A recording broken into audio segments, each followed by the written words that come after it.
नमस्कार विद्यार्थी मित्र. आरंभ एमपीएससी अकादमी या युट्यूब चॅनलवरती आपलं स्वागत आहे. विद्यार्थी मित्र, आपण पॉलिटीची लेक्चर सिरीज सुरू केलेली आहे.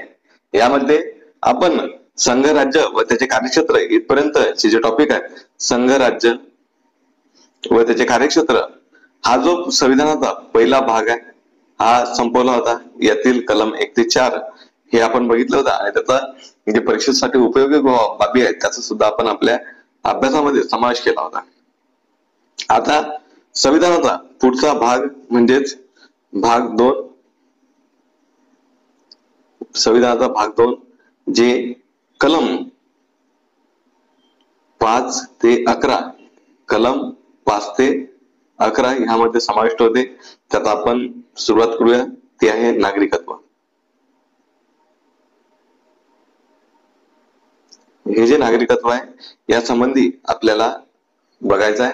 मित्रांनो, नागरिकत्व या टॉपिकवर बोलायचं झालं तर आयोगाने 2017चा जो नवीन कंबाईन असा जो पॅटर्न सुरू झाला त्यामध्ये 2017 पासून आयोगाने यावर एकही प्रश्न विचारलेला नाही.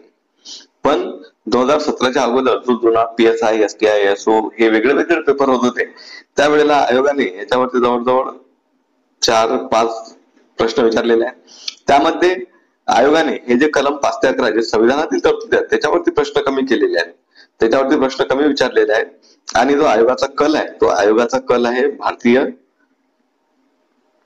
भारतीय नागरिकत्व अधिनियम जो 1955चा कायदा आहे की ज्यानुसार आपल्याला नागरिकत्व भेटते, त्यानुसार त्यावर आयोगाने जवळजवळ 3 ते 4 2 प्रश्न तर याच्यावरच विचारलेले आहेत की या कायद्याची निर्मिती कधी करण्यात आली, तर 1955 आहे. हे 2 प्रश्न म्हणजे एकच प्रश्न रिपीट झालेला आहे. त्या व्यतिरिक्त आपण नागरिकत्वाचा त्याग कसा करू शकतो, नागरिकत्वाचा त्याग या संबंधी आयोगाने प्रश्न विचारले. तर असे जवळजवळ 3 ते 4 प्रश्न आहेत. आणि नागरिकत्व कसं जाऊ शकते या संबंधी आयोगाने प्रश्न विचारले आणि तोही तो पॅटर्न आहे, तो पॅटर्न जो आहे.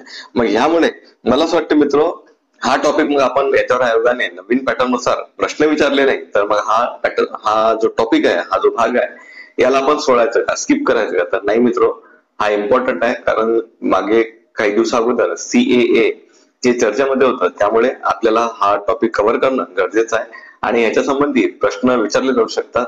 तर यावर आपण काम केलं पाहिजे. जास्त डिटेल नको, म्हणजे अति जास्त डिटेल नको, पण सर्वसाधारण जसं एक त्याच्या जे कन्सेप्ट आहेत किंवा मग नागरिकत्व काय कसं जे राज्यसेवेपर्यंत किंवा त्याच्याही पुढे आपली परीक्षा पास होऊ शकते इतकं डिटेल मी आपल्याला सांगण्याचा प्रयत्न करेन, पण ते कमीत कमी वेळेमध्ये. कारण हा टॉपिकवर जास्त वेळ गमवून आपल्याला फायदा नाही, पण संविधानाचा भाग असल्यामुळे आपल्याला त्याला करणं गरजेचं आहे. आणि भारतीय नागरिक म्हणून आपल्याला ज्या बेसिक गोष्टी आहेत संविधानाबद्दलच्या, म्हणजे कमीत कमी कलम 51 पर्यंत या सर्व बाबी माहीत असल्या पाहिजेत. कलम 51 म्हणजे मूलभूत कर्तव्य 51 क पर्यंत सर्व बाबी आपल्या तोंडपाठ असल्या पाहिजे. यासाठी मी हा टॉपिक थोडक्यामध्ये कव्हर करणार आहे. पण त्याआधी आपल्याला हा टॉपिक कव्हर करण्याआधी मी हा नागरिकत्व हा टॉपिक कसा कव्हर करणार आहे या संबंधी थोडस सांगतो.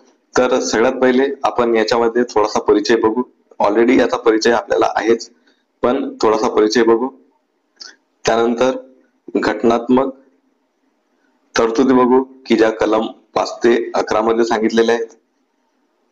आणि त्यानंतर बघा नागरिकत्व अधिनियम 1955 याची माहिती घेऊ, याचा थोडा अभ्यास करू.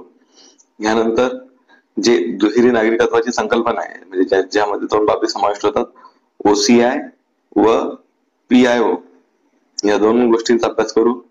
यानंतर मित्र, याच्यावरती जास्त काही प्रश्न येणार नाहीत, पण हा जो OCI वर एकदा एक प्रश्न आला होता, त्यामुळे आपल्याला हे करणं आणि हे कन्सेप्ट क्लिअर असणं गरजेचं आहे. कारण CAA मध्ये ह्याच कन्सेप्ट जास्त महत्वाचे आहेत. आता पुढे आपण काय करणार आहोत, तर शेवटी जे CAA आहे ते थोडक्यात फक्त समजून घ्या, जास्त काही आपण त्याला जाणार नाही. हा 2019 मध्ये जो कायदा सरकारने आणला होता, जे बिल आणलं होतं, नंतर कायद्यात रूपांतर झालं, ते नेमकं काय आहे, कशा पद्धतीने आहे ते आपण इथं समजून घेण्याचा प्रयत्न करू. तर चला सुरुवात करूया.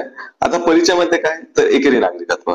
एकेरी नागरिकत्व आपलं संविधान तर फेडरल आहे. आपल्याला माहित आहे की आपलं संविधान हे फेडरल आहे, म्हणजेच ज्याचं संघात्मक सरकार आपण ज्याला म्हणू शकतो संघात्मक पद्धतीची आपण व्यवस्था स्वीकारलेली आहे.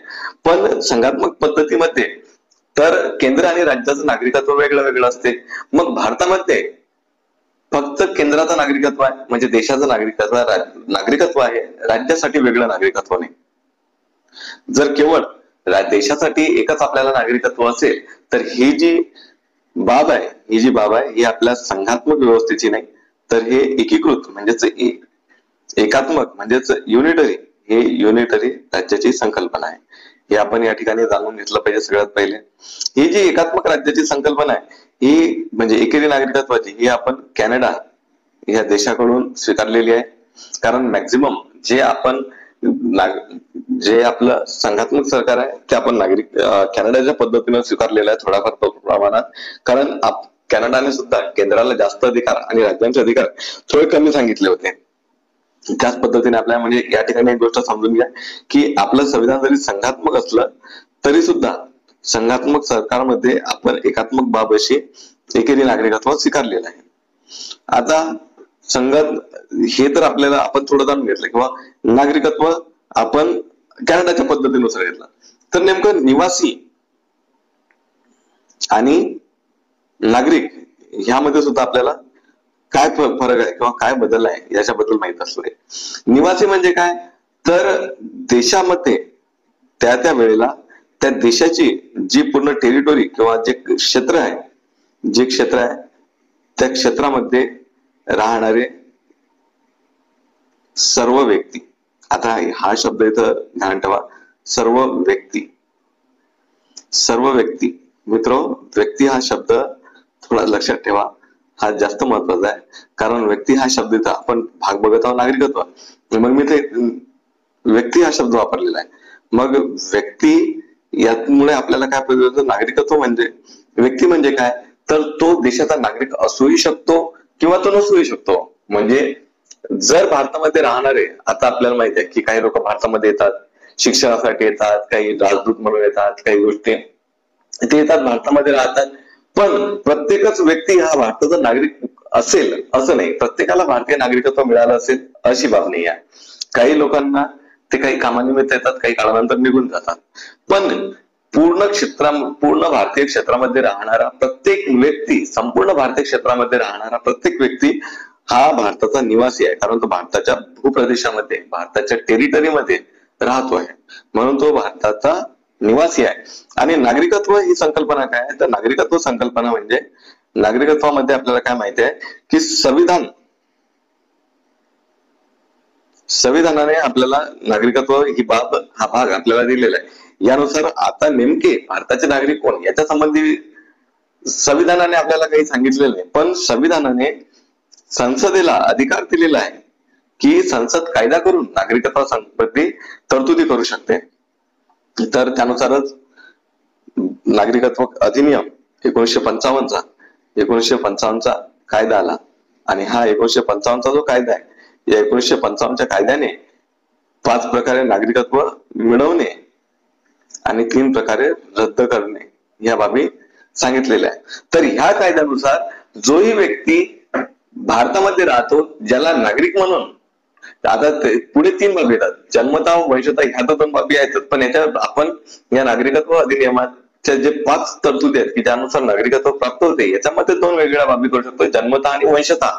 त्या व्यतिरिक्त 3 बाबी असतात की अधिग्रहण म्हणजे एखादा प्रदेश आपण मिळवलं, दुसरं नोंदणीकरण, किंवा तिसरं देशीकरण किंवा नॅचरलायझेशन. अशा ते 3 बाबी आहेत. ते वेगळ्या पद्धत, म्हणजे ह्या 2 बाबीपेक्षा जे जन्मतः आणि वंशतः आहे त्यापेक्षा ते वेगळ्या पडतात. मित्र, थोडं तुम्हाला कॉम्प्लिकेटेड होत असेल की मी सुरुवातीलाच हे काय सांगणं सुरू केलं, पण मित्र हे फक्त दिमागात राहू द्या आणि पुढे पुढे चला, ऑटोमॅटिक सर्व गोष्टी क्लिअर होऊन जाते.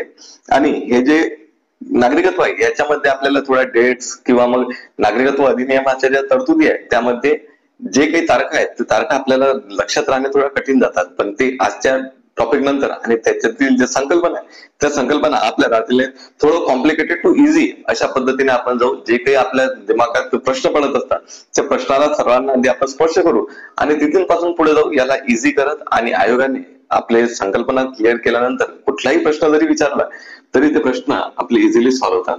तर सगळ्यात पहिले मित्र, नागरिकत्व म्हणजे काय, तर 1955चा कायदा किंवा संविधानातील तरतुदी कलम 5 ते 11 यामध्ये दिलेल्या तरतुदीनुसार जे काही नागरिकत्व भेटते, ज्याही काही लोकांना भारताचं नागरिकत्व भेटते, ते लोक भारताचे नागरिक असतात. आणि नागरिकत्वासंबंधी काय माहिती आहे आपल्याला, की नागरिकांना सर्व राजकीय अधिकार प्राप्त असतात. सर्व राजकीय अधिकार त्यांना प्राप्त असतात. पण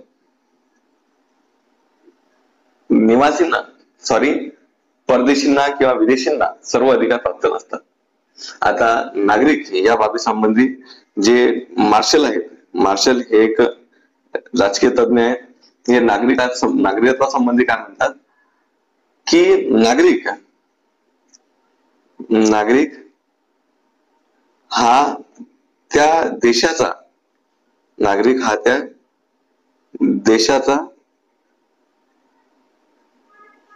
पूर्ण सदस्य असतो. म्हणजे त्याला सर्व अधिकार कर्तव्य पार पाडावे लागतात. सर्वांसाठी, त्या संविधानासाठी, तेथील सर्व नियमासाठी तो बाध्य असतो. त्याला सर्व गोष्टी लागू पडतात. राज्याद्वारे दिलेले सर्व अधिकार, पहिली गोष्ट त्याला काय, तर सर्व अधिकार मिळालेले असतात. आणि त्याला राज्याद्वारे जे कर्तव्य सांगितलेले असतात, ते कर्तव्य सुद्धा पार पाडावे लागतात. त्याला ह्या राज्याप्रती निष्ठा बाळगावी लागते. ह्या 3 बाबी राज्याप्रती निष्ठा बाळगावी लागते. एक काय, तर अधिकार, दुसरं कर्तव्य, तिसरं निष्ठा. म्हणजे राज्याने, आपल्या संविधानाने जे मूलभूत अधिकार दिलेले आहेत, जे काही कर्तव्य सांगितलेले आहेत, ज्या काही निष्ठा आपल्याला देशाप्रती ठेवायची आहे, म्हणजे संविधानातच नाही तर वेगवेगळ्या कायद्यानुसार ज्या काही बाबी आलेल्या आहेत, त्या संपूर्ण त्या व्यक्तीला प्राप्त झालेल्या असतात. म्हणून तो सदस्य हा पूर्ण सदस्य असतो, म्हणून तो नागरिक झालेला असतो. एखाद्या व्यक्तीला जर देशाचे पूर्ण सदस्यत्व प्राप्त झालेले असेल, ज्याला पूर्ण अधिकार प्राप्त असतात, सर्व कर्तव्य त्याला लागू असतात, त्याला देशाप्रती निष्ठा बाळगावी लागत असेल, तर तो व्यक्ती त्या देशाचा नागरिक आहे असं आपण म्हणू शकतो. टी.एच. मार्शल यांची ही संकल्पना आहे. त्यांच्यात नागरिकत्व ह्या बाबीमध्ये 3 गोष्टी समाविष्ट होतात. एक अधिकार, दुसरं कर्तव्य आणि 3 निष्ठा. आता पुढे काय बघू शकतो आपण, तर नागरिकांना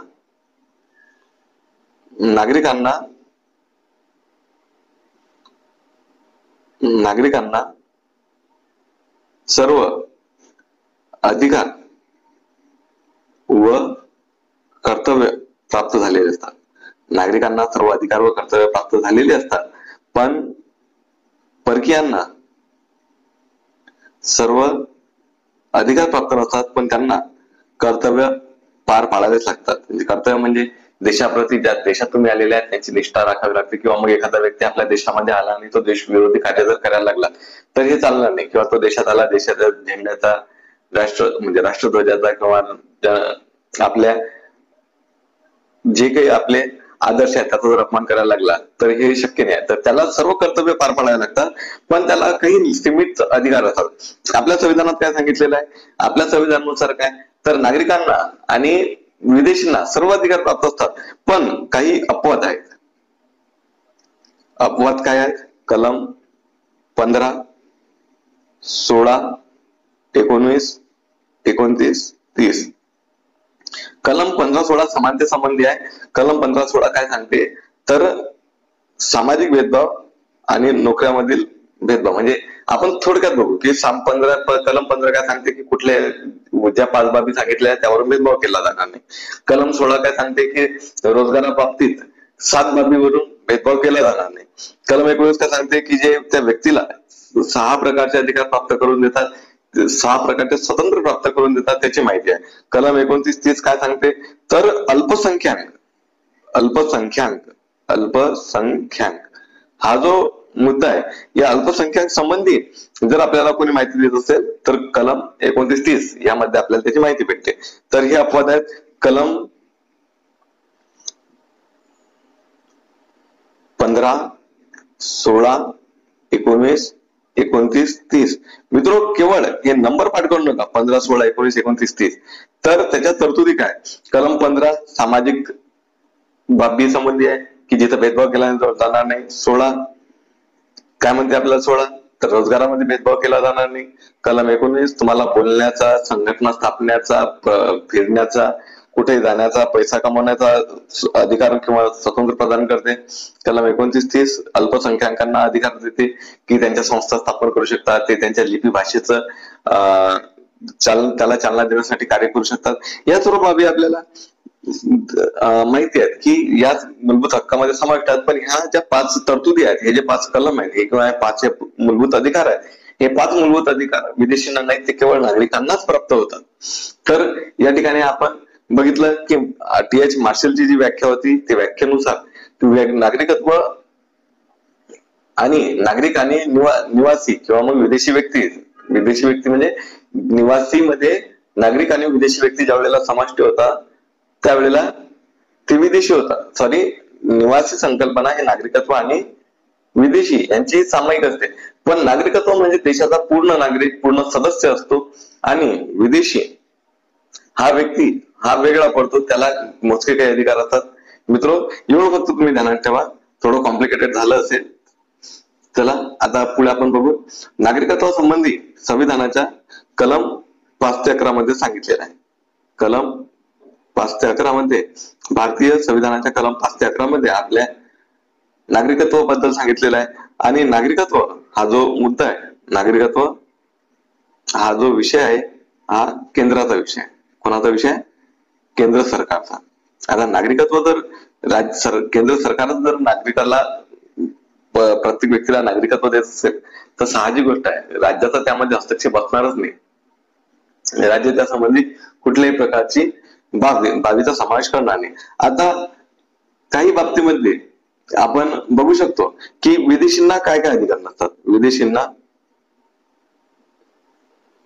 विदेशींना काय अधिकार नसतात. तर पहिली बाब काय? तर पहिल्या बाबीमध्ये काय बघू शकतो आपण की त्यांना संसद, विधान मंडळ याचे ते सदस्य होऊ शकत नाही. दुसरी गोष्ट, ते राष्ट्रपती, उपराष्ट्रपती, अटॉर्नी जनरल म्हणजे महान्यायवादी, त्यानंतर कॅग, राज्यपाल, न्यायालयांचे न्यायाधीश, सर्वोच्च न्यायालय, उच्च न्यायालयाचे न्यायाधीश, हे पद त्यांना भेटू शकत नाही. या पदावर केवळ नागरिकच दावा सांगू शकतात किंवा नागरिकच या ठिकाणी निवडले जाऊ शकतात. विदेशीसाठी आपल्याला माहित आहे हे जागा नाही आहेत. त्यांना मतदानाचा सुद्धा अधिकार नाही. मतदान करू शकत नाही. हे बाब आपण ध्यानात घेतले पाहिजेत की मतदानाचा अधिकार हा त्यांना नसतो. राजकीय बाबतीत अधिकार नसतात. ते निवडणुका लढू शकत नाही. ते कुठल्याही बाबीत समाविष्ट होऊ शकत नाही. आता OCI, PIO आणि NRI 3 वेगवेगळ्या संकल्पना आहेत. त्यासंबंधी थोडं आपल्याला कन्फ्युजन होऊ शकते, पण ते आपण नंतर बघू. कारण मित्र, आपण बराच अभ्यास करतो, बऱ्याच गोष्टी आपल्याला माहिती असतात, पण आपले कन्सेप्ट क्लिअर नसल्यामुळे आपल्याला पेपरमध्ये किंवा मग रिव्हिजन मध्ये किंवा मग हा टॉपिक ध्यानात, जर आपले कन्सेप्ट क्लिअर असतील तर आपल्याला सर्व बाबी योग्य त्या पद्धतीने आठवतात किंवा आपल्याला त्या सर्व बाबी ध्यानात येतात. आता आपण संविधान निर्मितीचे नागरिकत्व, संविधान निर्मितीच्या वेळेला जे काही नागरिकत्व होतं त्याच्या संबंधी आपण बघू. आता इथं चुकून हे झालं, संविधान निर्मितीचे नागरिकत्व. संविधान निर्मितीच्या वेळेला नागरिकत्व कोणाला मिळाले? आता संविधानामध्ये काय समाविष्ट आहे? तर संविधानामध्ये अशा काही बाबी सांगितलेल्या आहेत की ज्या वेळेला भारत स्वतंत्र झाला आणि संविधान स्वीकारलं गेलं, त्यावेळेला नागरिक कोण असणार आहे. आता पुढच्या काळामध्ये कंडिशन्स बदलतील, परिस्थिती बदलतील. या सर्व बाबींमुळे संविधान निर्मात्यांना माहित होतं की आताच आपण त्या संबंधित तरतुदी केल्या तर ते योग्य होणार नाही. तर यासाठी संविधान सभेने काय केलं, तर संसदेला कलम 11 मध्ये असा अधिकार दिला की तुम्ही नागरिकत्व संबंधी कायदा करा की ज्यानुसार त्या व्यक्तीला नागरिकत्व, एखाद्या व्यक्तीला नागरिकत्व भेटेल किंवा त्या व्यक्तीचं नागरिकत्व हे काढून घेतलं जाईल. इथं एक गोष्ट आधी समजून घेतली पाहिजे की मित्रांनो, नागरिकत्व ज्या व्यक्तीचा, ज्याला जन्माने भारताचा नागरिक आहे, त्याला भारताचं नागरिकत्व कधीच काढून घेतलं जाणार नाही. ज्या व्यक्तीने PIO पद्धतीने काय म्हणू शकतो आपण त्याला, ज्या व्यक्तीला रजिस्ट्रेशन किंवा नोंदणी आणि नॅचरलायझेशन म्हणजे देशीकरण या दोन बाबतीने नागरिकत्व प्रदान झालेलं आहे, त्याच व्यक्तीचं नागरिकत्व हे हिरावून घेतलं जाऊ शकते. ज्यांना जन्माने नागरिकत्व भेटलेलं आहे त्यांचं नागरिकत्व कधी जाणार नाही. केवळ ज्यांनी नागरिकत्व स्वीकारलं नंतरच्या काळामध्ये त्यांचंच नागरिकत्व जाऊ शकते. ही बाब सगळ्यात पहिले आपण ध्यानात घेतली पाहिजे. आता संविधान निर्मितीच्या वेळेला नागरिकत्व आपण हे बघितलेलं आहे आणि नागरिकत्व निवासी ही संकल्पना मी सुद्धा आपल्याला सांगितलेलं आहे की TH मार्शलच्या मध्ये काय, तर जो देशाचा पूर्ण नागरिक असतो, जो देशाचा पूर्ण नागरिक असतो तो व्यक्ती जो पूर्ण नागरिक नाही, पूर्ण सदस्य असतो तो भारताचा नागरिक असतो. त्याला काही नाही तर संपूर्ण राजकीय अधिकार असतात. आणि निवासी ही संकल्पना अशी आहे की ज्यामध्ये केवळ भारतामध्ये राहणारे त्यांना नागरिकत्व मिळालेलं असो किंवा नसो या सर्वांचा समावेश होतो. पण विदेशी लोक काही काळासाठी येतात आणि ते निघून जातात, त्यांना नागरिकत्व मिळू शकत नाही आणि ते मिळत नाही. त्यांनी जर अर्ज केला तर त्या पद्धतीने त्यांना नागरिकत्व मिळू शकते. आता मित्र बघा, आपण पुढची बाब बघू की घटनात्मक तरतुदी. आपल्या संविधानामध्ये कलम 5 ते 11 यामध्ये भाग 2 मधील कलम म्हणजे भाग 2 मध्ये हेच कलम आहे, कलम 5 ते 11 यामध्ये नागरिकत्व संबंधी ज्या बाबी सांगितलेल्या आहेत त्या बाबींचा आपण आता इथे विचार करूया. कलम 5 काय सांगते मित्र बघा, यानुसार आता सगळ्यात पहिले तर काय की ज्या वेळेला आपलं संविधान लागू झालं त्यावेळेला जे कोण देशाचा नागरिक असणार आहे इतक्याच बाबी फक्त यामध्ये समाविष्ट केलेल्या आहे. यामध्ये वेगळं असं नंतरच्या काळामध्ये कोण नागरिक होणार आहे असं काही दिलेलं नाही. केवळ संविधान लागू होताना भारत स्वतंत्र झाला त्यावेळेला भारताचा नागरिक कोण इतक्याच बाबी यामध्ये दिलेल्या आहे. तर बघा कलम 5 काय सांगते आपल्याला, तर कलम 5 सांगते, कलम 5 आपल्याला काय म्हणते, तर कलम 5 आपल्याला ह्या बाबी सांगते की संविधानाच्या प्रारंभी संविधान लागू झालं, संविधानाच्या प्रारंभी कोण नागरिक असेल, संविधानाच्या प्रारंभी कोण नागरिक असेल आणि कोणाला नागरिकत्व प्राप्त होईल. तर त्यामध्ये 3 तरतुदींचा समावेश होतो. तर त्या व्यक्तीचा भारतात जन्म झालेला असा. दुसरी बाब की माता किंवा पिता यांचा भारतात जन्म झालेला असावा. आणि तिसरी बाब की संविधान लागू होण्याच्या 5 वर्ष आधी ते भारतात वास्तव्याला असावे. 5 वर्ष आधी भारतात वास्तव्य. बघा मित्र, संविधानातील कलम 5 नुसार काय सांगितलेलं आहे, संविधानातील कलम 5 आपल्याला सांगते की संविधानाच्या प्रारंभी कोण नागरिक असेल, तर एक ज्या व्यक्तीचा भारतात जन्म झालेला असेल, त्याच्या माता पित्याचा भारतात जन्म झालेला असेल, ते भारतात राहणारे असले पाहिजेत किंवा त्यांचा भारतात जन्म तरी झालेला पाहिजे, किंवा संविधान लागू झालं त्यावेळेला ते भारतात राहणारे असावे पाहिजेत, पण त्याच्या 5 वर्ष अगोदरपासून ते भारतात राहत असले पाहिजेत, त्यांचं वास्तव्य भारतात असलं पाहिजे, तेव्हा ते भारताचे नागरिक होऊ शकतात. म्हणजे त्यानुसारच ते भारताचे नागरिक झालेले आहे. कारण ही जी तरतूद आहे ही तरतूद नंतरच्या काळासाठी आपल्या देशामध्ये म्हणजे ही जी तरतूद आहे नागरिकत्वाची, हे नंतरच्या नागरिकांना नाही, केवळ संविधान लागू झालं त्या वेळेला भारताचे नागरिक कोण असतील इतकीच बाब यामध्ये सांगितलेली आहे. याच्या व्यतिरिक्त बाबी सांगितल्या तर कलम 5 मध्ये बघितलं की भारताचा नागरिक कोण असणार होतं त्यावेळेला, तर त्याच्यातील 3 गोष्ट की त्या व्यक्तीचा जन्म, जो कोणी व्यक्ती आहे त्याला नागरिकत्व पाहिजे, त्याचा जन्म भारतात झालेला असला पाहिजे, माता पिता यांचा जन्म भारतात झालेला असला पाहिजे, त्याचा जन्म किंवा माता पिताचा जन्म, किंवा 5 वर्ष संविधान लागू होण्याच्या अगोदर त्याचं वास्तव्य हे देशात असलं पाहिजे. हे झाली कलम 5. आता आपण बघू कलम 6. कलम 6 आणि कलम 7 थोडस साधच आहे, पण आपण थोडस काहीतरी त्याच्यामध्ये चेंजेस आहे.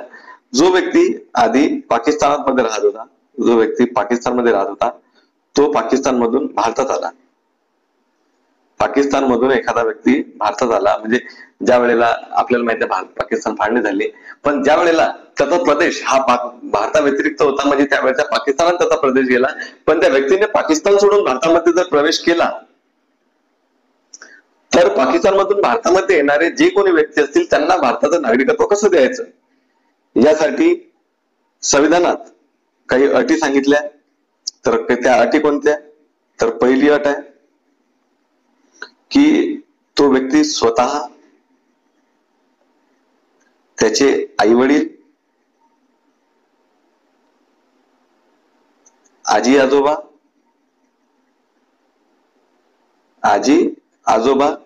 ह्या 3 लोकांपैकी तो स्वतः, त्याचे आई वडील किंवा आजी आजोबा यांचा जन्म अविभक्त भारत, म्हणजे ज्या वेळेला भारत स्वतंत्र झाला त्या वेळेला भारताची फाळणी झाली भारत पाकिस्तानमध्ये, तर तो जो अविभक्त भारत होता की ज्यामध्ये पाकिस्तान किंवा बांगलादेश हे जे प्रदेश होते, इथं कुठेही जर त्या व्यक्तीचा जन्म झाला असेल, या संपूर्ण प्रदेशामध्ये जर त्या व्यक्तीचा कुठेही जन्म झालेला असेल, तर त्या व्यक्तीला भारताचं नागरिकत्व मिळेल.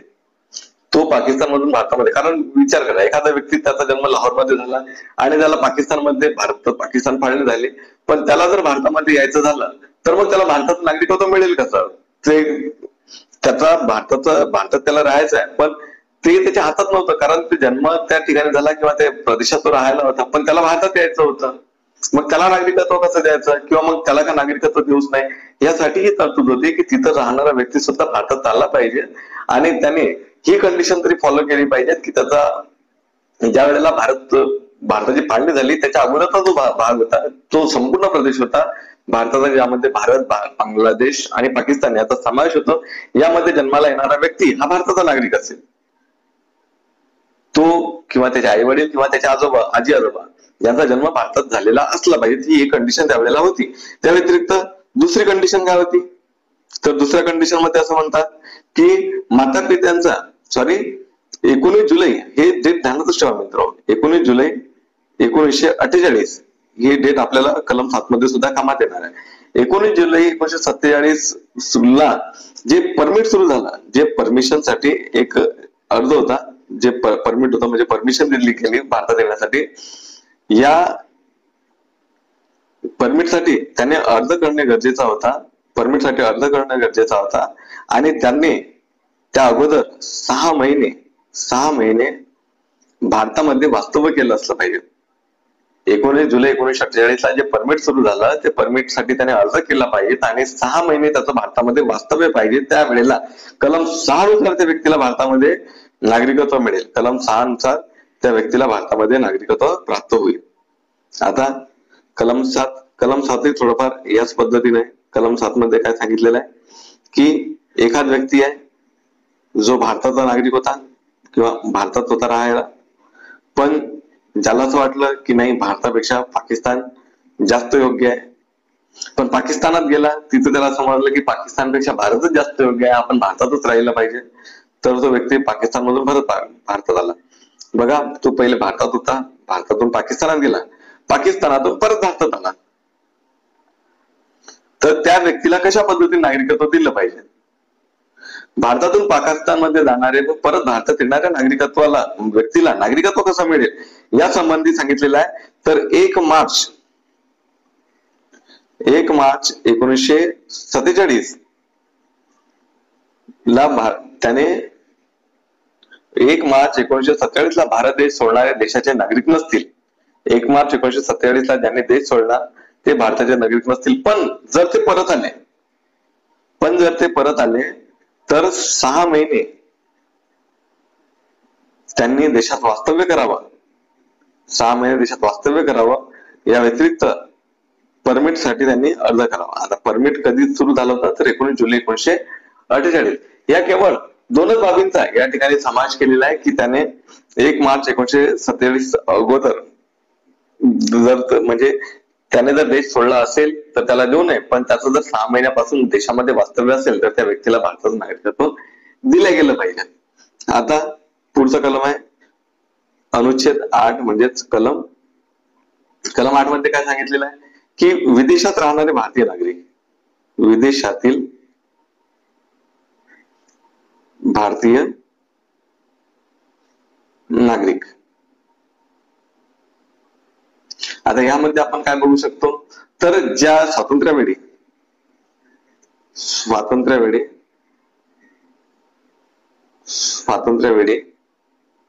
जो व्यक्ती स्वातंत्र्यावेळी, आता असे काही लोक असतील की जे भारताचे नागरिक होते, पण काही कारणासाठी बिझनेस म्हणा, शिक्षण म्हणा किंवा इतर, म्हणजे शिक्षण तर नाही म्हणू शकत, पण बिझनेस किंवा काही बाबतीसाठी ते भारताच्या बाहेर राहायला होते.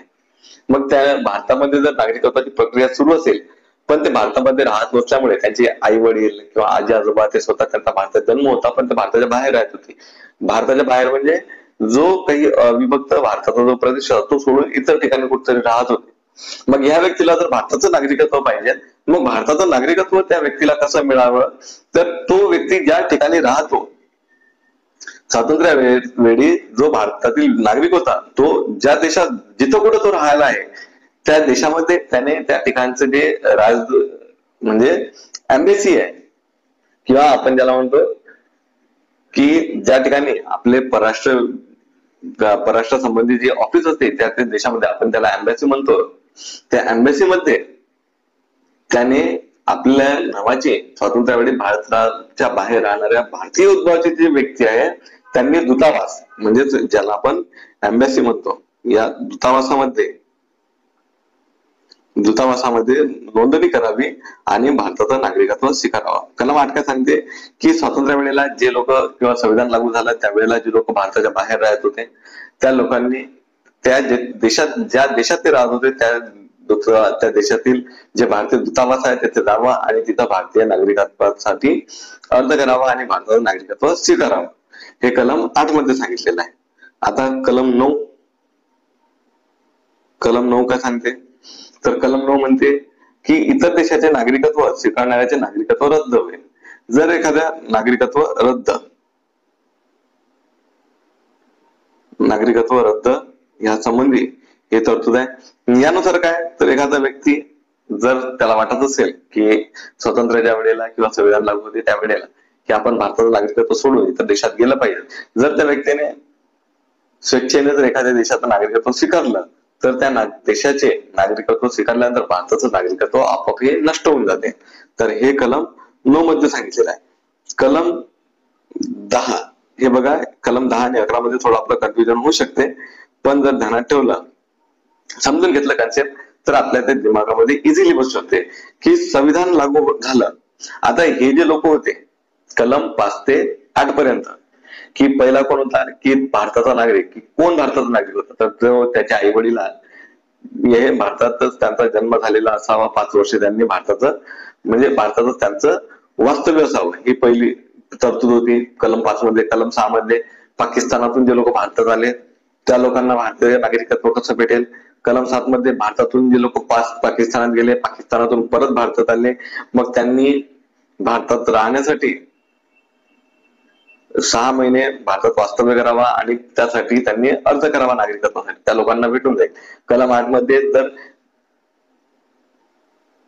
नंतर म्हणजे काय म्हणू शकतो मी, कलम 8 मध्ये काय सांगतात, तर जे लोक भारताचे नागरिक होते पण भारताबाहेर राहायला होते, काही कारणानिमित्त इतर देशामध्ये राहायला होते, तर त्यांनी त्या ठिकाणच्या दूतावासात जाऊन नोंदणी करावी, म्हणजे ते भारताचे नागरिकत्व होते, त्यांना भारताचं नागरिकत्व भेटेल. या बाबी आपल्याला सांगितलेल्या आहेत. तर हे जे लोक होते संविधान लागू होण्याच्या प्रारंभी जे नागरिक आहेत त्यांचे नागरिकत्व कायम राहील. जे कलम 5 ते 8 मध्ये लोक सांगितलेले आहेत, ज्या वेळेला संविधान लागू झाला आणि ह्या कलम म्हणजे ह्या तरतूद जे कोणी लोक पालन करतात ते सर्व व्यक्ती, ते सर्व लोक हे भारताचे नागरिक असतील. ज्या वेळेला भारताचं संविधान लागू झालं, संविधान लागू होते वेळेस जे नागरिक होते, भारताचे जे नागरिक होते, संविधान लागू झालं त्यावेळेला ज्या लोकांना नागरिकत्व प्राप्त झालेलं होतं, नागरिकत्व मिळालेलं होतं, त्या प्रत्येकाला भारताचं नागरिकत्व इथून पासून कंटिन्यू होईल. कुठून पासून कंटिन्यू होईल, तर ज्या वेळेला भारताचं संविधान स्वीकारलं गेलं. पण ही जी तरतूद होती की कोणाचं नागरिकत्व कंटिन्यू करावं की कोणाचं नाही करावं, ते तर सर्वांचं नागरिकत्व कंटिन्यू होतं, पण यावर अधिकार संसदेचा होता. संसदेला हे मॅनेज करायचं होतं, हे सांभाळायचं होतं. तर संसदेला अधिकार होता. हे तरतूद पूर्णतः संसदेच्या अधीन होती की संविधान लागू होते वेळेस कोण भारताचे नागरिक होते, म्हणजे ज्यांना आधी भारताचं नागरिकत्व मिळालं ते प्रत्येक व्यक्ती भारताचा नागरिक होताच. हे कलम 10 मध्ये सांगितलेलं आहे. आणि कलम 11 मी इथं खालीच लिहितो. कलम 11 काय सांगते, तर कलम 11 म्हणते नागरिकत्व मिळवणे किंवा रद्द करणे, नागरिकत्व मिळवणे किंवा रद्द करणे या संबंधी कायदा करण्याचा अधिकार कायदा करेल. आणि तो कायदा कोण करेल, तर तो कायदा संसद करेल. कलम 11 काय म्हणते की कलम 11 म्हणते की देशाचं नागरिकत्व मिळवणे किंवा रद्द करणे या संबंधी कायदा करण्याचा अधिकार हा संसदेचा आहे. पण केव्हा अधिकार आहे, आता ऑलरेडी तर इतर लोकांना नागरिकत्व भेटलेलंच आहे की ज्यावेळेला संविधान लागू झालं किंवा भारत स्वतंत्र झाला, भारताची फाळणी झाली, त्यावेळेचं नागरिकत्व आपल्याला माहितच आहे. पण येणाऱ्या काळामध्ये काय कंडिशन असेल, कशी कंडिशन असेल, ते संविधान करताना असं वाटलं की याच्यामध्ये कॉम्प्लिकेशन वाढवल्यापेक्षा हा अधिकार आपण संसदेला द्यावा की संसद त्याच्यावर काम करेल की कुठल्या व्यक्तीला भारताचं नागरिकत्व दिलं पाहिजे किंवा कुठल्या व्यक्तीचं नागरिकत्व हिरावून घेतलं पाहिजे, कोणाला भारताचं नागरिकत्व दिलं पाहिजे किंवा कोणाचं नागरिकत्व हिरावून घेतलं पाहिजे. कारण परिस्थिती बदलणार आहे, यासाठी संविधानकर्त्यांनी संसदेवर ही जबाबदारी टाकलेली आहे की नागरिकत्वासंबंधी नंतरच्या काळामध्ये संविधान लागू झाल्याच्या नंतर भारताचे नागरिक कोण असतील या संबंधीच्या सर्व तरतुदी या संसद करेल आणि ते कलम 11 मध्ये करेल. कलम 10 आणि कलम 11 या ठिकाणी दोन ठिकाणी संसदेचा उल्लेख होते. मित्र ध्यानात ठेवा, कलम 10 आणि कलम 11 मध्ये संसदेचा उल्लेख होते. कलम 10 म्हणते की जे व्यक्ती संविधान लागू झालं त्यावेळेला भारताचे नागरिक होते ते कंटिन्यू इथून पासून पुढे भारताचे नागरिक तर राहतीलच. आणि ही जी तरतूद होती, कोणती तरतूद, की जे लोक संविधान लागू झालं त्यावेळेला भारताचे नागरिक होते ते इथून पासून कंटिन्यू भारताचे नागरिक राहतील, ही तरतूद संसदेच्या अधीन होती. आणि कलम 11 म्हणते की संविधान लागू झाल्यानंतर त्या काळामध्ये ज्यांना कोणाला नागरिकत्व पाहिजे असेल, कारण तुमचा आमचा जन्म, तुमचा माझा जन्म किंवा आपल्या आई वडिलांचा जन्म हा संविधान लागू झाल्यानंतरच्या काळातला आहे, तर त्यांना कलम 5 ते 11 मध्ये किंवा कलम 5 ते 8 मध्ये ज्या तरतुदी आहेत त्यानुसार नागरिकत्व भेटलेलं नाही. त्यांना नागरिकत्व हे कलम 1955च्या कायद्यानुसार भेटलेलं आहे. कारण संविधानानंतर जे नागरिकत्व आहे ते कलम 11 नुसार संसद ठरवेल त्या कायद्यानुसार होऊन भेटणार आहे. तर हे मित्र कलम 11 तुम्ही समजून घ्या, कारण हा अतिशय जास्त महत्वाचा आहे. आणि ह्या कलम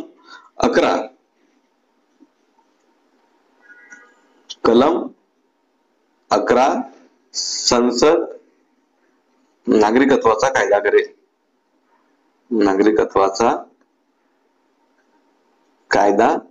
करेल.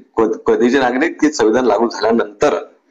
तर हा कायदा भारतीय नागरिकत्व अधिनियम 1955 संसदेने बनवला, ज्यानुसार तुम्हाला, मला, आपल्या सर्वांना, आपल्या आई वडिलांना नागरिकत्व 1955च्या कायद्याने मिळाल्या. मित्र, आयोगाने जे 4 ते 5 प्रश्न विचारलेले आहेत ते 4 ते 5 प्रश्न या भारतीय नागरिकत्व अधिनियम 1955च्या कायद्यावरच विचारलेले आहे.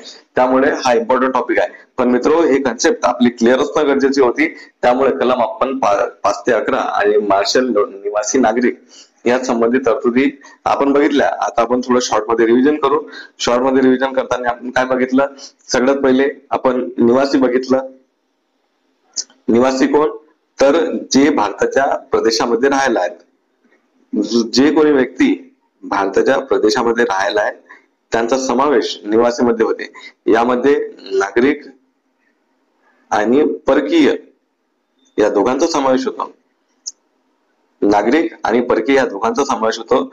आणि नागरिक म्हणजे काय, तर TH मार्शल म्हणतो की ज्यांना पूर्ण देशाचं सदस्यत्व प्राप्त होते. त्याने 3 बाबी सांगितल्या. सदस्यत्व पूर्ण कधी प्राप्त होते, तर त्याला संपूर्ण अधिकार प्राप्त असतात. 2, त्याला कर्तव्य असतात देशाप्रती बाळगाई पूर्ण करायची. त्याला देशावर निष्ठा ठेवावी लागते. देशाचे जे आदर्श आहेत त्याची निष्ठा कायम ठेवावी लागते. तर हे नागरिकत्वाचे कार्य आहेत. परकीय मध्ये इतर देशाचे जे लोक भारतामध्ये येतात त्यांना परकीय म्हटलं जाते. याच्यातही शत्रू परकीय, मित्र परकीय, ज्यांच्याशी आपल्याला संबंध चांगले आहेत ज्या देशाशी, ते आपले मित्र परकीय, ज्यांच्याशी आपले संबंध खराब ते आपले शत्रू परकीय. आता आपण विचार करा की पाकिस्तानशी आपण मित्र परकीय आहोत की शत्रू परकीय आहे. या सर्व बाबी म्हणजे कदाचित आपण करता करता थोड्या गोष्टीचा आपणही विचार केला पाहिजे, म्हणजे आपल्या सगळ्या गोष्टी क्लिअर होतील. हे खूप साधं आहे, पण अशा ज्या वेळेला ट्रिकी गोष्टी येत असतात त्या गोष्टीवर आपण स्वतःच विचार केला पाहिजे की ज्यामुळे आपले कन्सेप्ट इझिली क्लिअर होऊ शकतात. तर नागरिक आणि परकीय या दोन बाबी आपण बघितल्या. यानंतर आपण बघितलं की परकीयांना आपल्या मूलभूत अधिकारातील कोणकोणते अधिकार प्राप्त आहेत, तर कलम 14 मध्ये समानतेचा अधिकार सांगितलेला आहे. तिथून पासून ते कलम 32 मध्ये जो काही अधिकार आहे, कोणता आपला संविधानिक उपचार, ज्यामध्ये आपण काय म्हणतो की कोवारंटो, परमादेश, महादेश, उत्प्रेषण, त्या जे आपले 5 आपले संविधान आपले मूलभूत अधिकारांचं रक्षण करणारा बाब आहे, तिथपर्यंत जेवढे काही अधिकार आहेत त्यापैकी कलम 15, कलम 33, 34, कलम 12, 13 हे आपल्याला माहिती आहे ते कशा संबंधित आहे, ते थोडे वेगळे प्रोव्हिजन्स करतात. कलम 15, 16 म्हणजे मूलभूत अधिकारापैकी, फंडामेंटल राईट्स पैकी केवळ 15, 16, 19, 29, 30 हे जे अधिकार आहेत हे नागरिकांनाच प्राप्त आहेत, ते परकीयांना प्राप्त नाही. याच्या व्यतिरिक्त जे इतर अधिकार आहेत ते सर्व अधिकार हे परकीयांना सुद्धा प्राप्त आहेत. आपल्याला या परकीयांना कर्तव्य असतात, सर्व अधिकार नसतात. ते संसदेच्या निवडणुकीला उभं राहू शकत नाही, ते विधानमंडळाची निवडणूक लढू शकत नाही, ते सर्वोच्च न्यायालयाचे, उच्च न्यायालयाचे न्यायाधीश होऊ शकत नाही. अशा अनेक बाबी आहेत की जे त्यांना अधिकार प्राप्त नसतात आणि विदेशींना काही कर्तव्य सुद्धा पार पाडावे लागत असतात. हे आपण या ठिकाणी बघितलं. नागरिकत्व हा केंद्रसूचीचा विषय आहे आणि राष्ट्रपती, उपराष्ट्रपती, कॅग, राज्यपाल, सीजीए वगैरे ह्या सर्व निवडणुकात ते उभं राहू शकत नाही, हे आपण बघितलेलंच आहे. या व्यतिरिक्त पुढे आपण कलम 5 ते 11 बघितलं संविधानातील. पहिली गोष्ट तर भाग 2 ध्यानात ठेवा. भाग 2 नागरिकत्वाशी संबंधित आहे.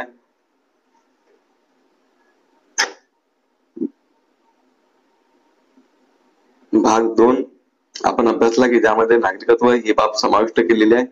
आणि या नागरिकत्वामध्ये काय सांगितलेलं आहे, तर नागरिकत्वामध्ये केवळ स्वातंत्र्य वेळी किंवा ज्या वेळेला आपण संविधान स्वीकृत केलं त्यावेळेला कोण भारताचा नागरिक असेल यासंबंधी माहिती दिलेली आहे.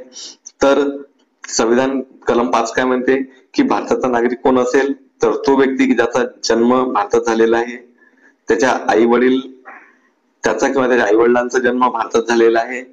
या व्यतिरिक्त तो व्यक्ती 5 वर्ष भारताचा नागरिक राहिलेला आहे. त्यांचा जन्म म्हणजे भारताचा संविधान लागू होण्याच्या 5 वर्षा अगोदर जो व्यक्ती भारतात वास्तव्यास होतात ते भारताचे नागरिक बनू शकतात. कलम 6 मध्ये काय सांगितलेलं आहे, कलम 6 मध्ये की पाकिस्तान मधून भारतात येणारे व्यक्ती की ज्यांना 19 जुलै 1948 पासूनचं जे परमिट आहे ते परमिट घेतलं पाहिजेत आणि अविभक्त भारतामध्ये जन्म झालेला व्यक्ती जो पाकिस्तानातून भारतात आलेला आहे त्याने 19 जुलै 1948 जर नंतर आला तर त्याने परमिट घेणे गरजेचं आहे आणि भारतामध्ये 6 महिने वास्तव्य करणं गरजेचं आहे. कलम 7 काय म्हणते, तर कलम 7 मध्ये सांगितलेलं आहे की एखादा व्यक्ती भारतातून पाकिस्तानमध्ये गेला आणि पाकिस्तानातून परत भारतात आला, जर तो व्यक्ती आधीच आला तर त्याला भारताचं नागरिकत्व मिळू शकते. पण तो व्यक्ती जर 1 मार्च 1947 नंतर जर आला तर त्याला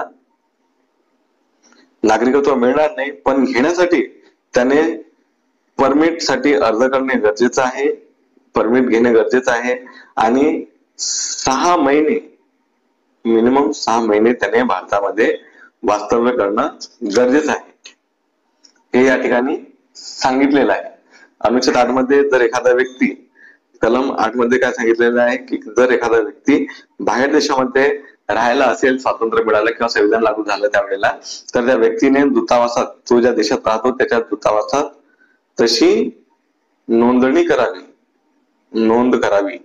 कलम 9 काय सांगते, कलम 9 सांगते की नागरिकत्व एखाद्या व्यक्तीने जर दुसऱ्या देशाचे नागरिकत्व स्वीकारले तर त्याचं या देशाचं नागरिकत्व रद्द होईल. कलम 10 काय सांगते? कलम 10 म्हणते की संविधान लागू होण्याच्या प्रारंभी जे नागरिक आहेत त्यांचे नागरिकत्व कायम राहील. ज्या वेळेला संविधान लागू झालं त्यावेळेला जे भारताचे नागरिक आहेत ते भारताचे नागरिक कंटिन्यू राहतील आणि ही जी तरतूद आहे की संसदेच्या अधीन आहे. कलम 11 जे आपलं शेवटचं कलम आहे, खूप इम्पॉर्टंट आहे. कलम 11 कलम 11 मध्ये काय सांगितलेलं आहे तर नागरिकत्वासंबंधी कायदा करण्याचा संसदेचा अधिकार आहे. संसदेचा अधिकार आहे. तर मित्रो, हे आपण आजच्या टॉपिक मध्ये बघितलं. आता पुढे उद्याचा जो टॉपिक आहे आपला, आता ह्याच टॉपिक मध्ये आपल्याला कव्हर करायचं होतं पण हे समजून सांगताना जास्त वेळ गेला. तर आपल्याला इथं बघायचं आहे की भारतीय नागरिकत्व अधिनियम 1955 च्या तरतुदी आपल्याला बघायचं आहे. आयोगाने याच्यावरती जवळजवळ 4 प्रश्न विचारलेले आहेत. पॅटर्न 2016 पर्यंत प्रश्न विचारले होते. 2017 नंतर प्रश्न आले नाही नागरिकत्वावर, पण आपण या सगळ्या गोष्टी केल्या पाहिजेत. मित्रो, हा जो टॉपिक